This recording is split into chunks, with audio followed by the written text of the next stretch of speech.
we bought a property for $50,000. And then what we did is we turned around and sold it for $150,000. And then basically I think that investment ends up by the end of the whole entire thing on a $50,000 purchase, we end up at about $400,000.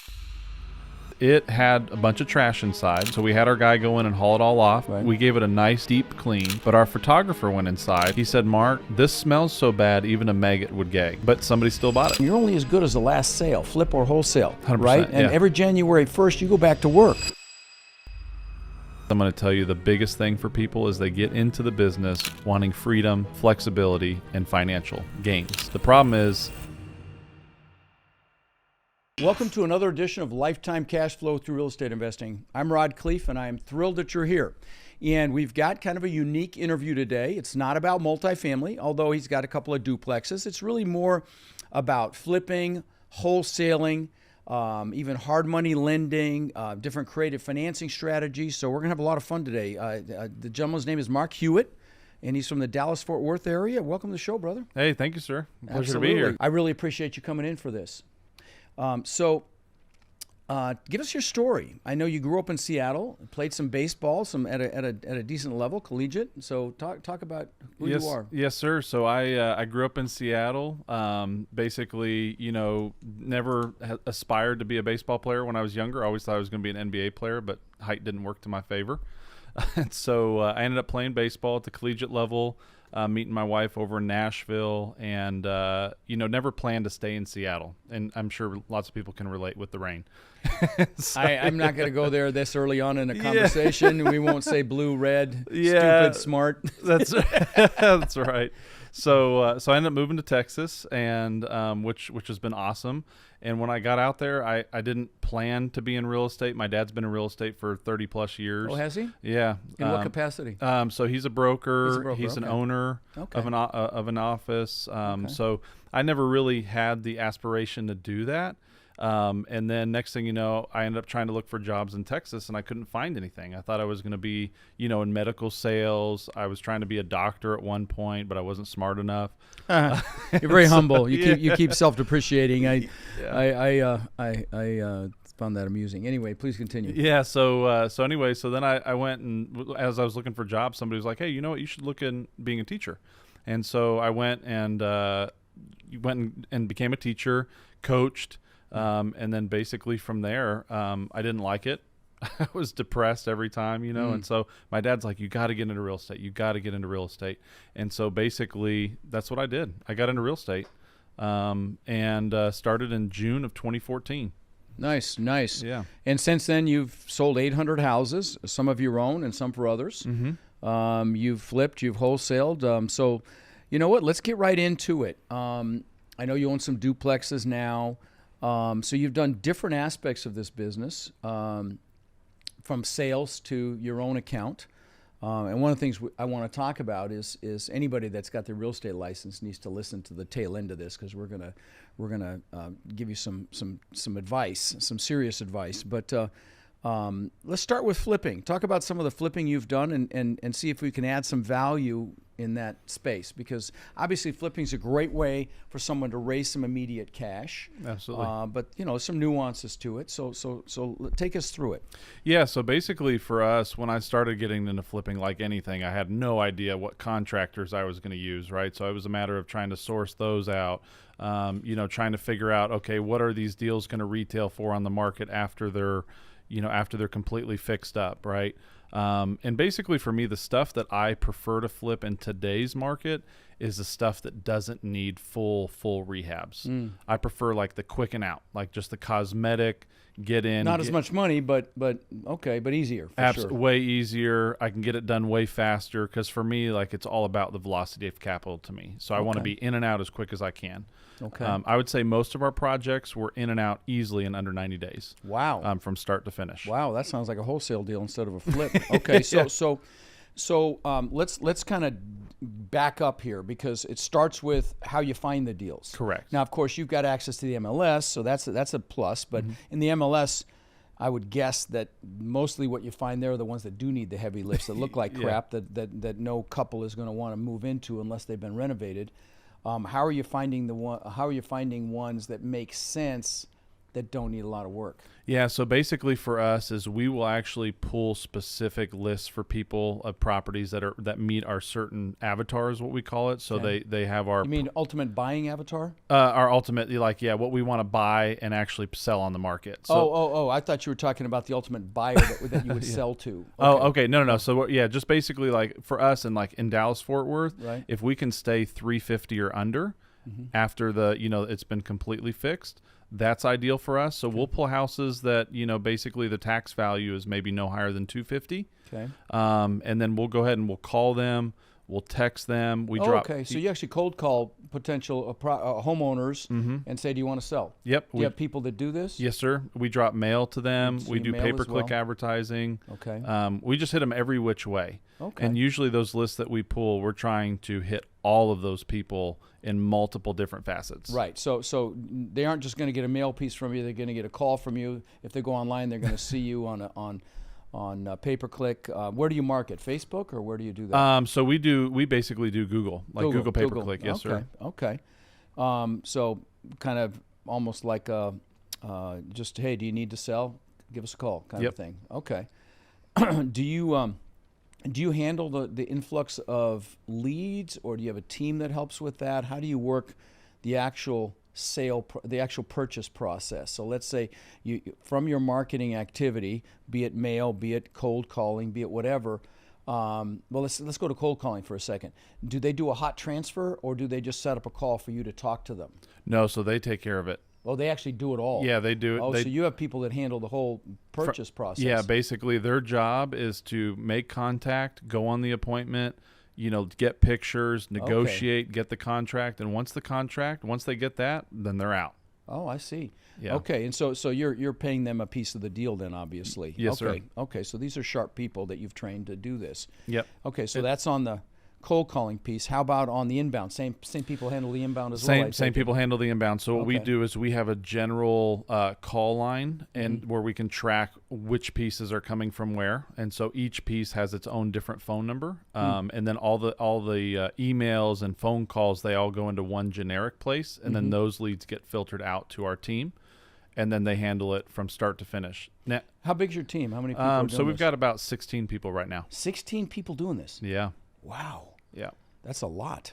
And they're all straight commission, I take it. They're all as well. straight commission. Wow, that speaks to your ability to hire, because that's not easy. Yeah.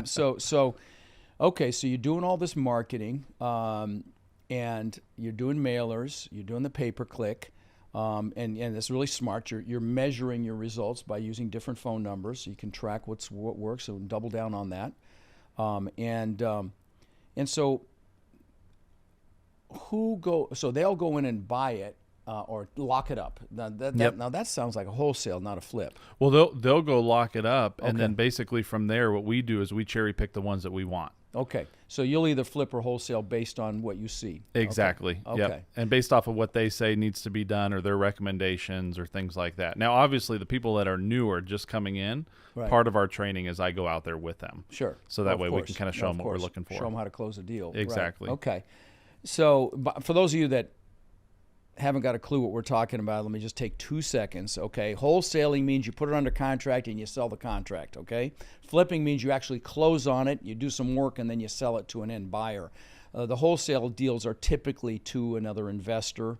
Would that be an accurate statement for Yeah, you? no, absolutely, Okay, yeah. 100%. So if you're gonna do this flip or wholesale, you got to think about how you're going to market. Number one, you've got to obviously get the documents that you're going to need. A contract, what's it called? Assignment of contract form for the wholesaling, and you've got to figure out how you're going to close on the deal, which we're going to talk about in a minute. A way that one of the ways you can do it is one of the other things that he does, which is hard money. But so that's on the flipping side. Now, if you're going to flip, you've got to have relationships with contractors. Yep. And so, I'd encourage you to go to your local real estate investor club meeting, your meetup groups, and find out what contractors they're using and see if they'll share and they've got experience with somebody, because that's a big newbie mistake is to go with the wrong contractor, get screwed. Oh yeah, no, and I'll tell you this, like one of my rules for me is like if they ask for money up front, like half down, right, I just forget it, Forget it. because and especially if we don't have that relationship, right. But I will tell you, when I first got into this space with investing, I went to all the RIA meetups, the real estate investor meetups, just gathering as many cards and referrals and recommendations, because that's exactly like you're saying. That's the only way to do it. Right. No, you can't like go in the phone book or whatever. There's no phone book anymore. Google it. You need, it's all referral based. Otherwise, you're going to get your butt handed to you. And I've renovated easily 2,000 houses myself. Not me doing the hammers. But had it oversaw it. So you get the deals in the door, and then you decide if you're going to flip it and do it yourself, or if you're just going to wholesale it for a quick hit. Yep. And you've commissioned those guys, which is great.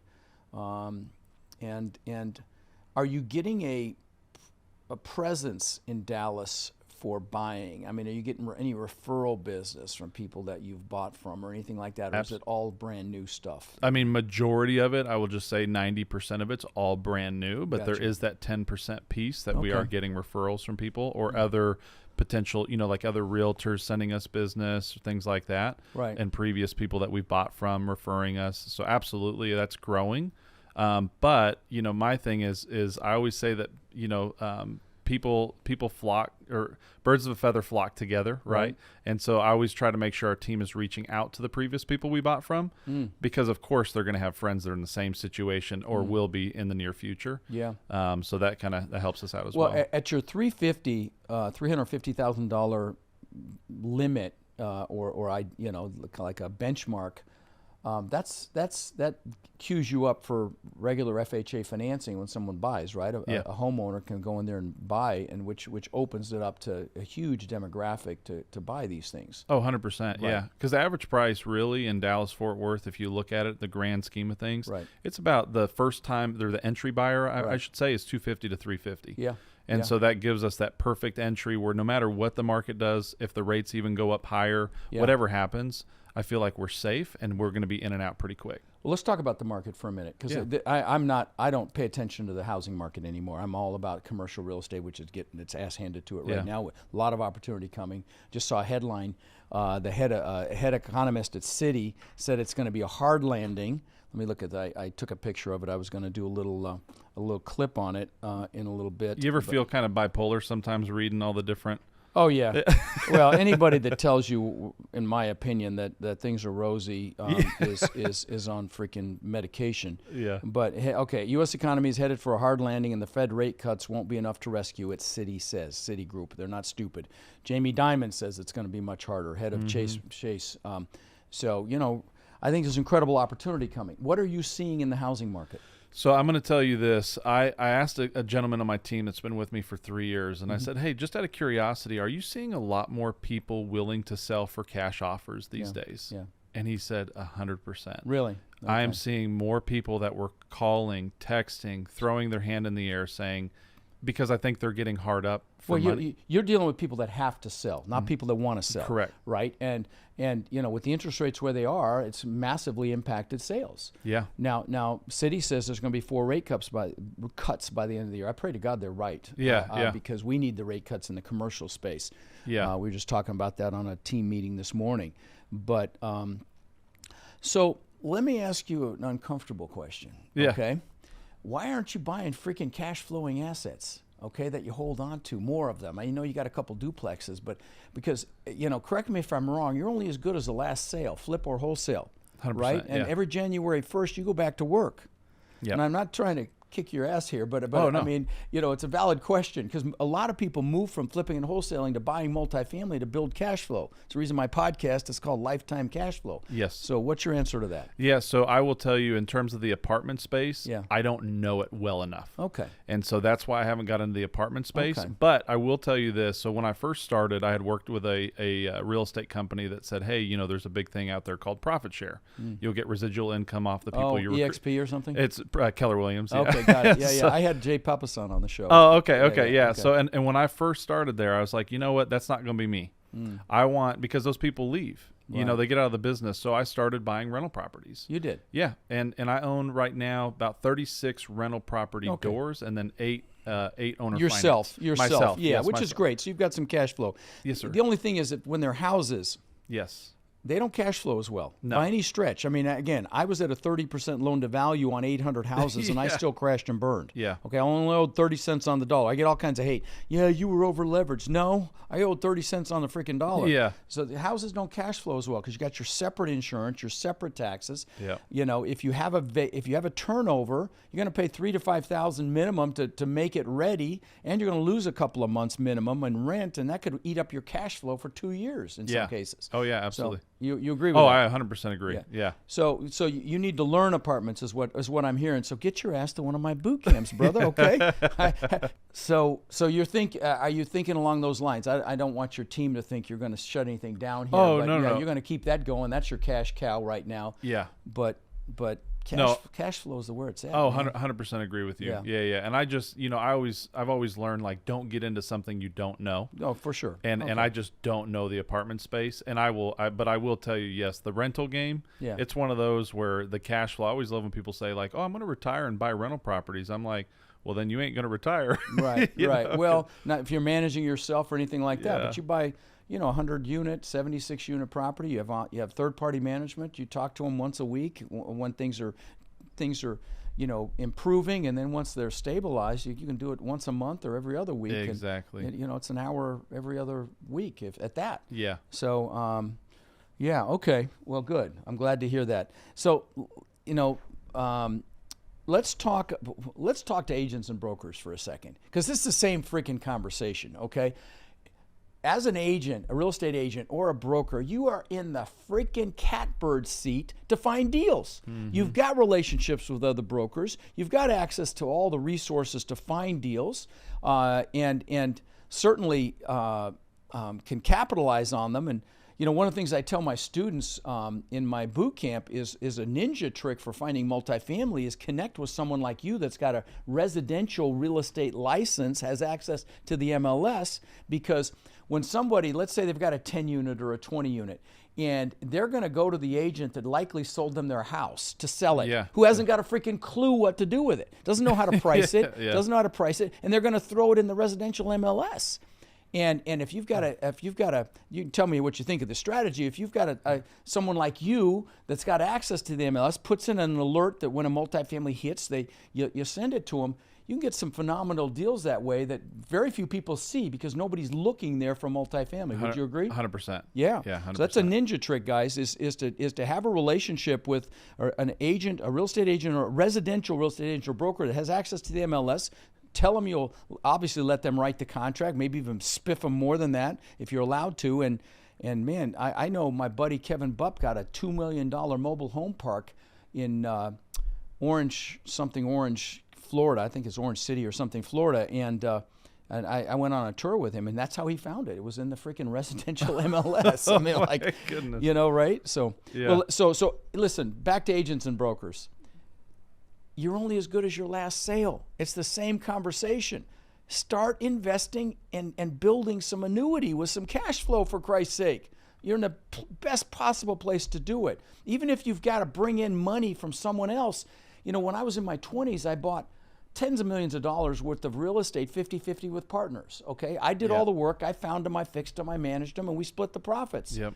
And as an agent, you can absolutely do that. Would you agree? And I did the same thing. You did? Okay. Yeah, I did the same thing starting out. Yeah, and then we sold a lot of those and got all of, even way more money than we could have imagined off of that. And even sometimes today, like if we've got a lot of money out on different projects and our hard money's all out and things like that, there's people that we have relationships with. They'll fund deals for us and just take a rip of the profit. Sure. Know? It's that same way in the commercial real estate space. Yeah. I mean, you're in my space, it's a team sport. You're not going to do the whole deal by yourself. It just isn't done. And I don't know about you, but I'll take 10, 20, 30, 40, 50% of something over 100% of nothing any day. Yeah, right? Absolutely. So, So talk about hard money for a minute. So what is it? Number one, for people that don't understand what it is. Yeah, so a lot of our investors basically, they buy property, they say they're buying cash, right? And so basically for us, a lot of them are actually using hard money. They're basically using an alternative financing strategy that looks like cash. Right. And so what we're doing is we're funding Providing that Yeah, cash. we're providing that cash for them to be able to lock up properties for cash offers. Nice. And so basically for us, we don't, for our personal model, we don't fund the rehab. We require a minimum of 20% down. Okay, so you're making them come out of pocket. They got skin in the game. They got to put skin in the game. Got it. Yeah, Okay. because ideally we don't really want it back. Right. Yeah, no, I mean, I will tell you, there are people out there that will fund the whole thing. Yep. But it's very risky. And I will tell you, when 2008 and 9 happened, those were the people that had their asses handed to them because they lost right away because people just walked from those deals. Yep. No, it's not on their credit reports. Like, see you, here's the keys, Yeah. kind of a thing. And so you got to be very careful if you're in your seat Yeah. as it relates to loaning that money. But it's very expensive money, number one. What is it, 12 and 2? So we're at 2.5% and 13%. Okay, 13% interest and 2.5. Like, okay. So, but, if that's how you get a deal done, and, because a bank, especially if a property needs a lot of rehab, banks are not too excited about it, and you're likely going to put more down, and it's going to take time, and they're going to be looking at all sorts of things that Mark may not be looking at, or another hard money lender might not be looking at. So talk about your parameters for the hard money. So it's 13 and a half? 13% and 2.5 points. 13% and 2.5 points. Now, points are percentages of the loan amount that you're paying in advance. So you borrow $100,000, he's taking 2.5 points. That's going to be $2,500 just on the front end interest, and then you're paying 13% interest. So, and I remember I used to pay 12 and 2 back in the day. I mean, this is a long time ago, so it's really not that onerous. I was kind of being dramatic. No. Yeah, I'm being dramatic, and then I got him down to 10. I had this old woman that loaned me a ton of money back in the day, So talk about your parameters for what do you look at when someone brings you one of these deals? Yeah, so basically for us, the biggest thing in terms of our box that we'll loan on is I look at the property, the asset, and I say, if they don't spend a dime on it, would I ever want that back? That's a good question. Good question. It's kind of along the lines when you go to an apartment complex and you go there at 10 o'clock at night, do you feel safe and would you want to live there? Okay. Very commonsensical. Okay. Yeah. All right. And so that's number one. We don't look too much at the borrower. We want to make sure they've had no bankruptcies, things like that. You don't look for any experience? So we don't really care on experience side. As long as they're willing to put 20% down and fund their own rehab. How about their credit?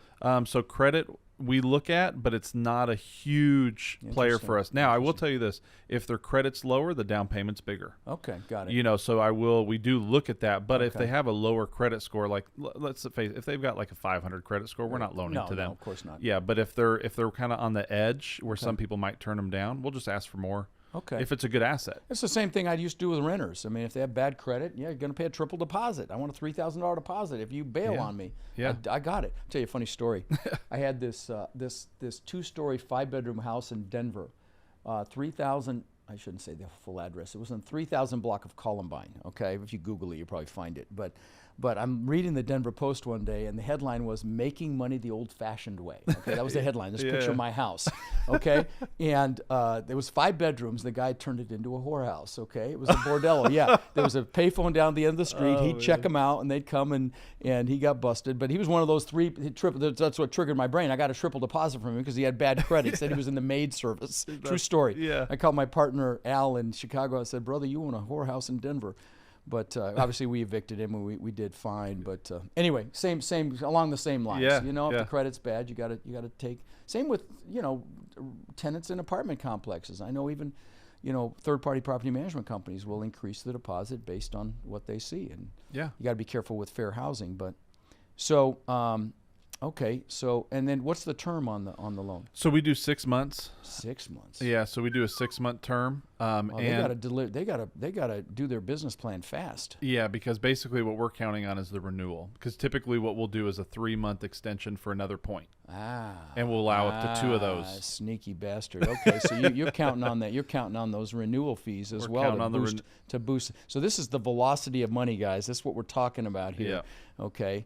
So you really look at it from a financial standpoint. Correct. Okay. Correct. Okay. And we turned down, I mean, I'll just say we turned down a lot of people because other companies are saying, hey, we'll do it for 100%, or, Or we'll do it for a year, or we'll right. fund your rehab and Right. stuff, which is fine. Go to those guys. Right. But we don't want to.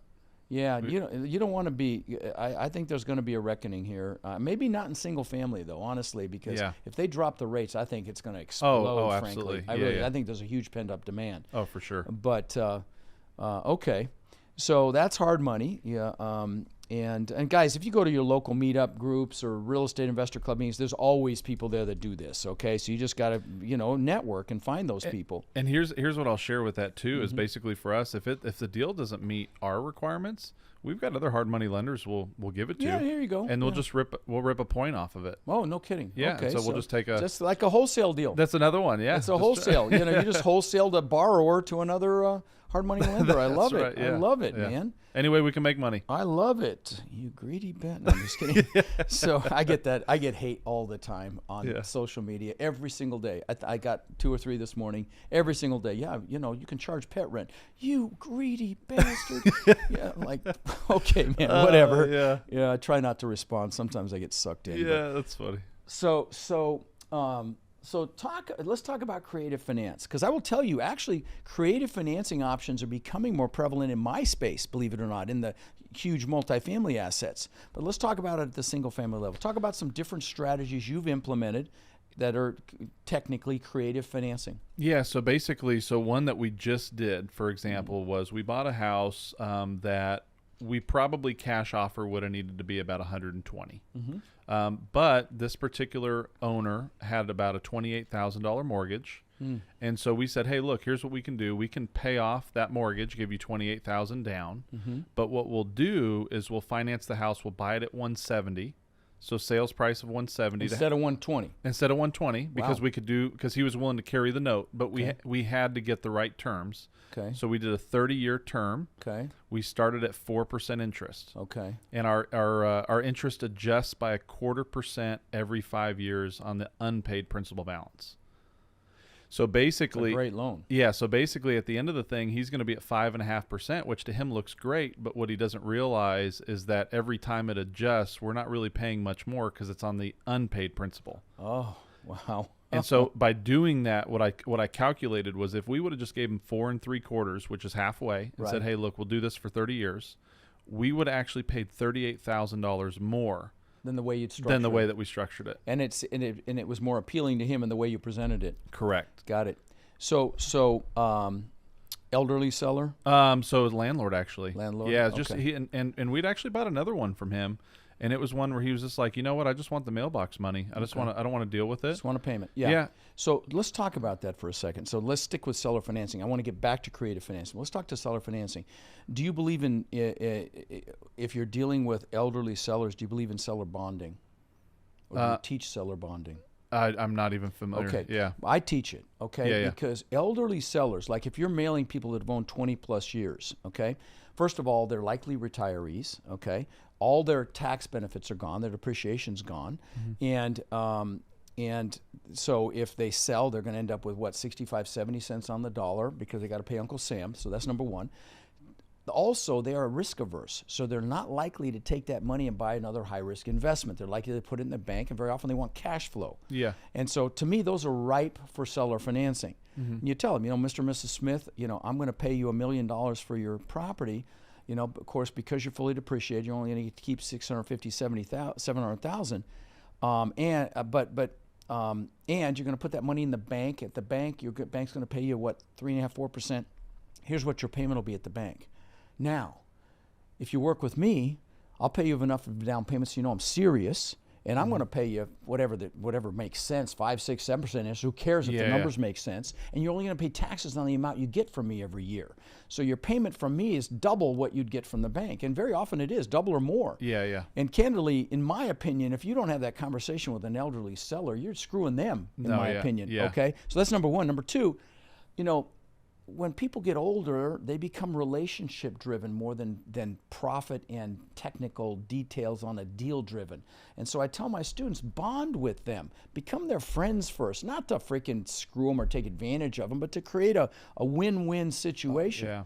I mean, I've done deals seller finance with nothing down because the guy they just wanted the payments. Yeah. Okay, I've done deals where I didn't make a payment for a year because the property was trashed and I had to put the money in, and it was the truth. But I bonded with these sellers, and I was able to cut these deals. So No, for sure. Would you agree with this? Oh, 100%. Yeah, you Okay. have to build that trust and rapport. Right. Because that's just so key. You find that commonality. You go and you, what's the cat's name? What's the dog's name? Yeah, you exactly. build that rapport. And oh God, that reminds me of another funny story. I'm digressing a little bit. I got to tell you this story. Yeah. So my brother and I, we used to buy foreclosures in Denver. I owned 500 houses in Denver at one time. Okay. That I rented out. But so we'd go and knock on doors of people that were in foreclosure. And we went to this house, and it was this old couple, and the woman was a smoker, and she had the stains in her fingers from from the cigarettes, just to give you a flavor for the environment. Yeah. And oh God, I haven't thought about this in a long time.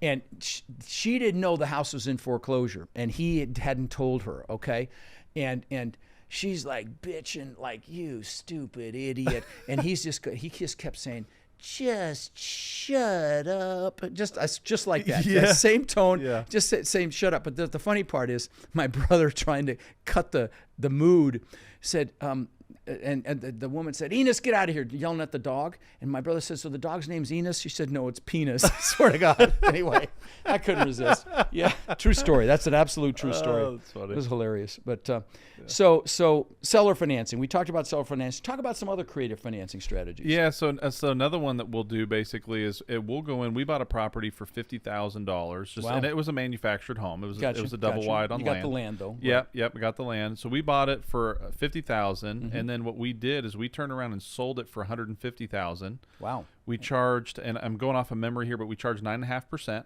Wow. We did a 30-year term. Wow. No balloon? No balloon. Wow. Just draw it all the way out. And then basically, I think that investment ends up by the end of the whole entire thing on a $50,000 purchase, we end up at about $400,000. Well, sure, but you got the future cost of money, future value of money. For sure. And that's if yeah. it drags all the way out. Right. But what was funny about that is it had a bunch of trash inside. So we had our guy go in and haul it all off. Right. We gave it a nice deep clean. Right. But our photographer went inside, and granted, he's been in a lot of houses. Right. He said, Mark, this smells so bad even a maggot would gag. No kidding. But somebody still bought it. I've seen the most destroyed property. Well, see, that's the problem though.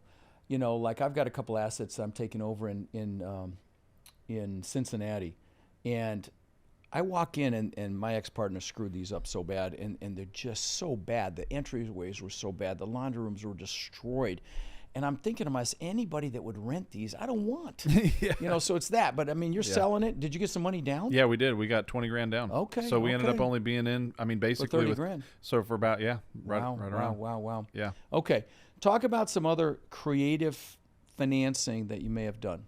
That's pretty much, I will just say, like in terms of creative finance, that's pretty much the realm at which we Seller financing. mostly, yeah. And I've done a subject to before. Right. Okay, let's talk about that for a second. What is that? Yeah. Explain it. So basically, it's where you're taking over their existing mortgage. And you're not paying it off. You just take over the payments. They stay on it. Mm-hmm. It's called subject to financing. I had Pace Morby in here talking about it a while back. There are some challenges with it. I didn't call him out on it too much, I don't think. Did I? Did I call him out? No, I didn't call him out. But, the challenges are, number one, there's always a due on sale clause in a mortgage or a trust deed. So although it's extremely rare that they would ever do it if you took over somebody's payments, usually they don't even find out about it. But there's also a lot of risk, not just to there's risk to the seller, because if you don't make the payments, their credit's destroyed, number one. Yeah. But there's also some risk to you, which you described, I hadn't even thought of. If they want off that loan and they tell you, I want off that loan, and you say no, they say, well, I'm going to call the bank and let them know you took it over. Of course, that's a double-edged sword, because then their credit gets destroyed. No, so for I sure. don't think that's a real valid threat. But I did quite a few of those back in the day. There's also, I will tell you, and be careful of this, okay? There's something called equity skimming. If you take over somebody's mortgage like that, and then they threw people in jail for this back in 2008 9, you take over somebody's mortgage like that and you collect the rent and you don't pay that mortgage, it's called equity skimming, you will go to jail. So keep that in mind. those of you hotshots that want to go out there and buy houses and do the subject to loans, just be very, very careful with that. But I'm not going to say don't do it. Just be wary of it.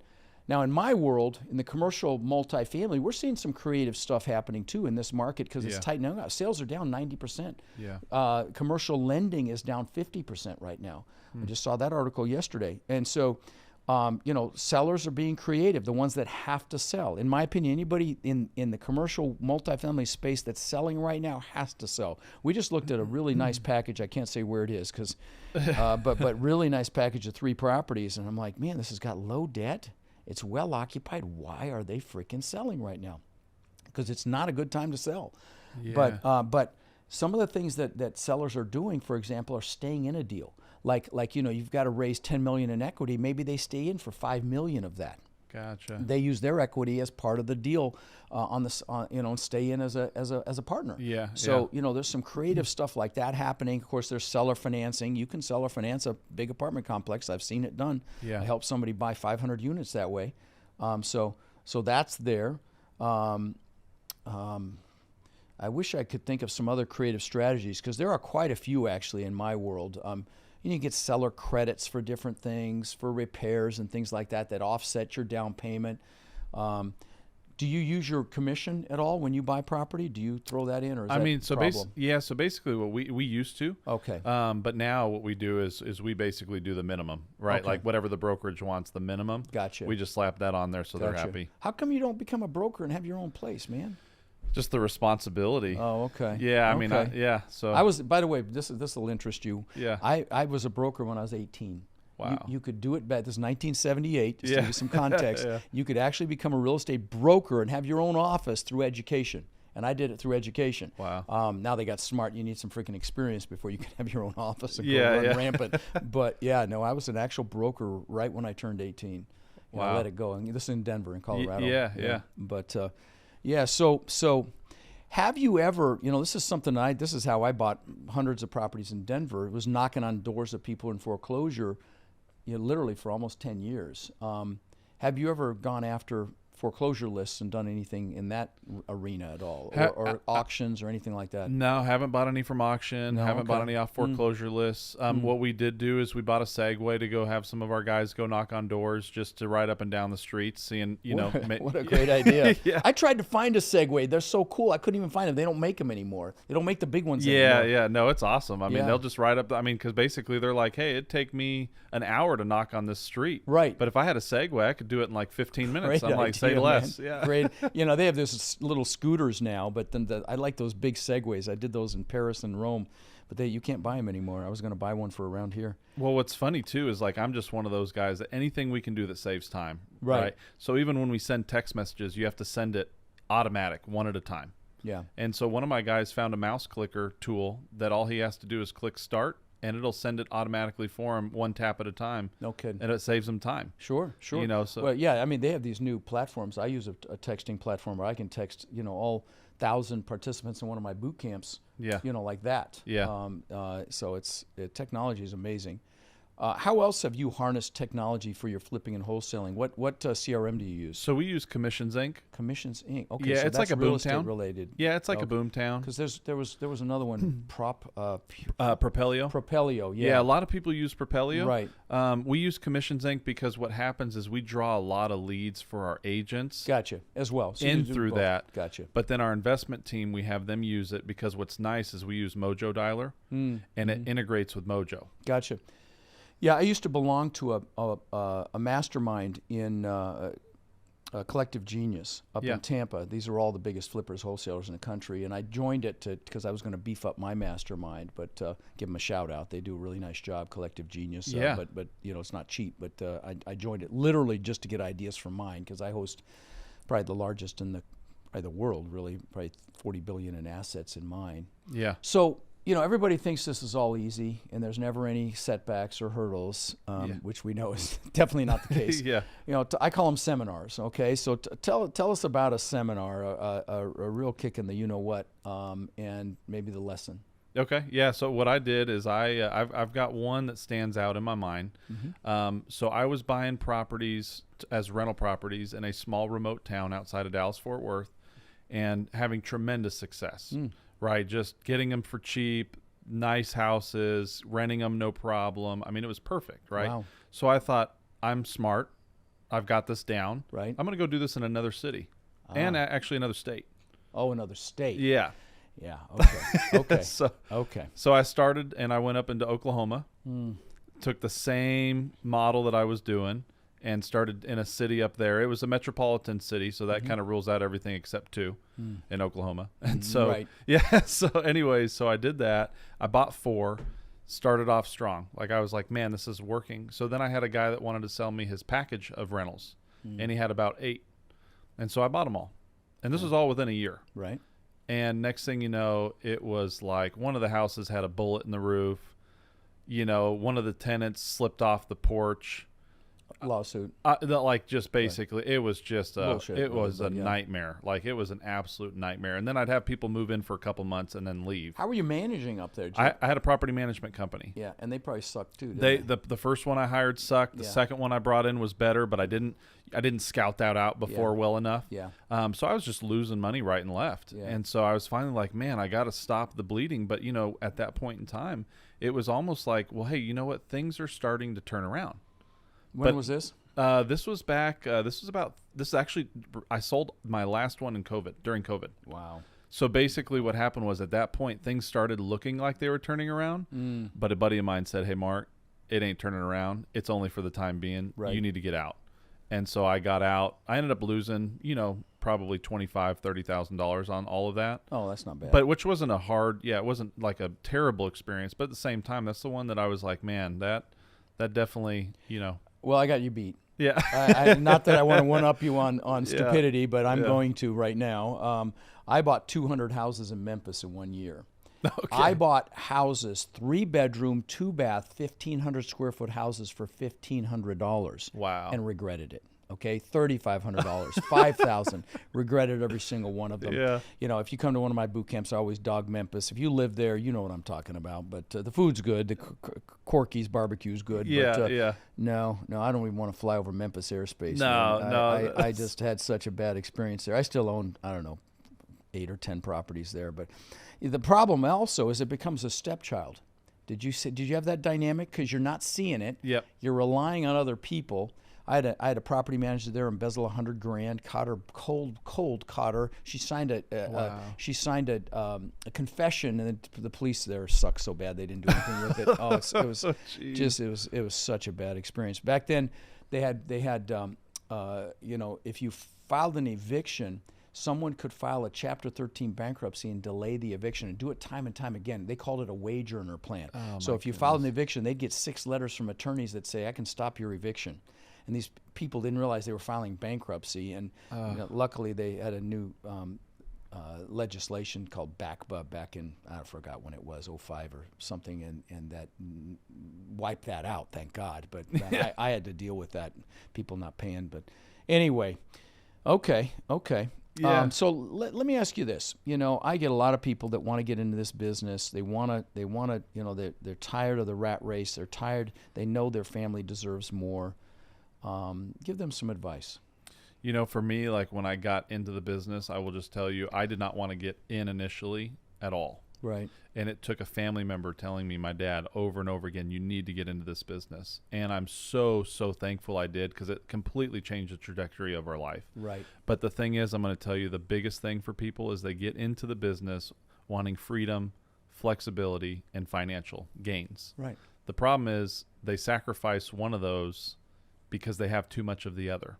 So they start having too much freedom. Now all of a sudden, the financial, the flexibility starts going away, right? Interesting. And so for me, like I would just say, anybody getting into this business, you have to start off and know it's going to be a grind. Yeah. It's going to be mentally challenging. I have the quote, grind for a few years like most people won't. You live the rest of your life like most people can't. 100%. Right? Yeah, and I remember I told my wife when I first started what my goal was. And this was a simple goal for me. And I said, and granted, I went from a teacher's salary in Texas, which is actually pretty good. I was making like $60,000. Oh, wow. Which isn't bad. No, not bad at all. That's surprising, Yeah. actually. So then I go into real estate, and I told my wife, I said, hey, I want to save $100,000 in the bank at the end of my first year in real estate. And she goes, she laughed. And like, not that she wasn't supportive, but she just laughed. She kind of chuckled. And I went, I know it's a big goal now. And sure enough, I hit it. Right. You know, I sold 68 homes that first year, but I had my tunnel vision on, and I didn't know what was the why? The why was just to basically create memories with my family. Yeah. You have kids? Yeah. I have 3. Wow.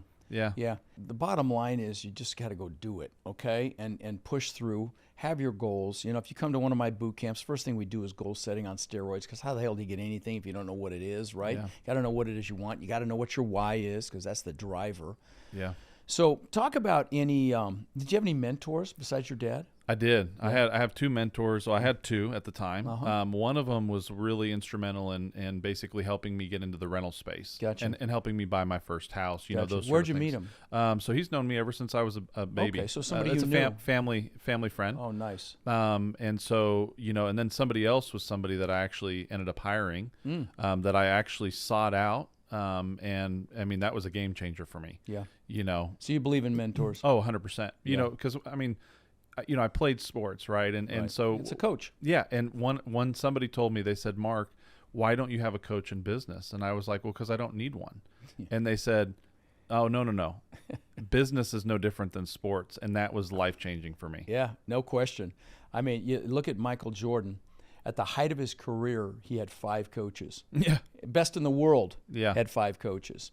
You know, and you know, basically you're paying for speed. You know, can you do it 100%. on your own? Sure, but you're going to have seminars. Okay, you minimize the seminars, you pay for speed. Yeah. Bottom line. So, as in this journey, I've got maybe 1 or 2 more questions. In this journey, it's a question I like to ask. Talk about any epiphanies that you had, any aha moments you're like, okay, now I freaking get it. Okay, where you were doing something a certain way and you're like, okay, and you discovered something. You know, for me, I think the biggest thing is when I was focused on just retail real estate, and I had my blinders on, you know, to Listen that. up, agents and brokers. Okay, keep going. When I had my blinders on, I realized that what I was doing was helping create wealth for other people, but I wasn't taking the opportunities for myself. Yeah. And so somebody had told me like, hey, Mark, you need to do this, right? Which was get into the investment space. Yeah. And at that time, I was like, you mean to tell me that people are going to sell their house for 50 cents on the dollar? And they said, yes. And I didn't ask. My whole entire career, I've always been like a sponge. Right. I always just wanted to know what can be done, and then I'm going to go try it, and I will fail. There will be time I will fail, Sure. but if I can fail faster, That's it. then I can basically increase my revenue. That's it. And that catapulted me beyond belief. Nice. Yeah. I went to a mastermind for digital marketing and met Sarah Blakely, the billionaire owner of Spanx, you know, the women's undergarments that hold it all together. Yeah. And she told me that her dad used to ask her and her brother pretty much on a weekly basis, what have you failed at this week?